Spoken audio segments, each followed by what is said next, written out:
Naomi Osaka began the U.S. Open having never made it past the fourth round of a Grand Slam tournament and seeded 20th. She also arrived with big goals. "It would be really sad if I kept playing for years, and my biggest goal was to get to the quarters of a slam," she announced after her first round victory. "I think everyone plays slams to win, especially the younger players now. Look at her now." 2 weeks later, the 20-year-old is, indeed, a major champion, thoroughly outplaying and beating her idol, Serena Williams, while keeping her composure during as chaotic a Grand Slam final as anyone can recall. Now, as thoughts turn to 2019, there's no reason to think Osaka won't have more in store. She is at the forefront of the next generation in women's tennis, someone possessing quite a mixture of powerful serve and strokes, enviable court speed and a preternatural calm. Or at least she appears to never get rattled on court. But ask her what she felt like Saturday morning before the final. "I woke up and I was sweating. I was so nervous. My heart was racing, like, the entire day," Osaka said. She spoke via video chat with her sister, who told Osaka to think of the match against Williams as just another match. "Are you crazy?" was Osaka's reply. "It's a Grand Slam final. It was her first, and now she's the first player from Japan to win one." Osaka was born there, to a Japanese mother and Haitian father, and moved to New York at age 3. Now she's based in Florida.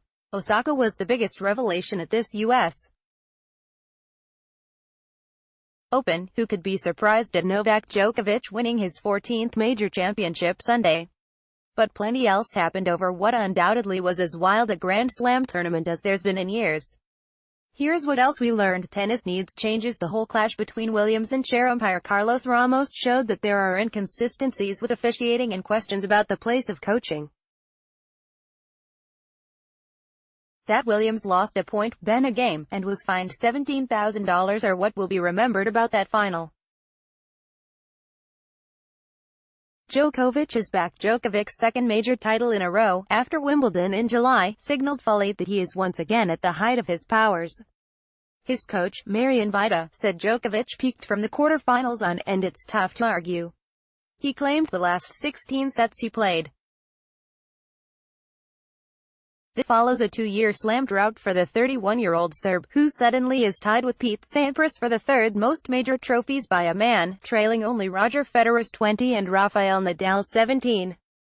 So is Del Potro. He didn't win the title, but Juan Martín Del Potro got back to a major final for the first time since his triumph at Flushing Meadows in 2009. After years of struggles and time away because of 4 wrist operations, his rebuilt backhand and strong as ever forehand make him, once again, someone to consider a contender. Expect the unexpected. There was so much to talk about. Simona Halep's lost the first by a number 1 seed in the first round at the U.S. Open. The suffocating heat and humidity, which prompted the U.S. Tennis Association to create and apply rules on the fly. Chair umpire Mohamed Lavyani's impromptu counseling session with Nick Kyrgios not allowed. The flap over the chair umpire who told Elise Cornet she couldn't change her shirt on court allowed.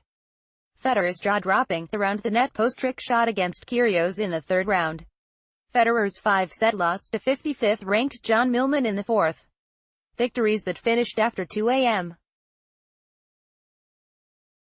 For 2014 champ Marin Cilic, against 19-year-old Alex de Minaur, and Nadal, against Dominic Thiem. Nadal's retirement from his semi-final against Del Potro, because of an injured right knee. Close the biggest headlines, delivered to your inbox. Get news as it happens. Sign up for Boston.com's email news alerts. Thanks for signing up.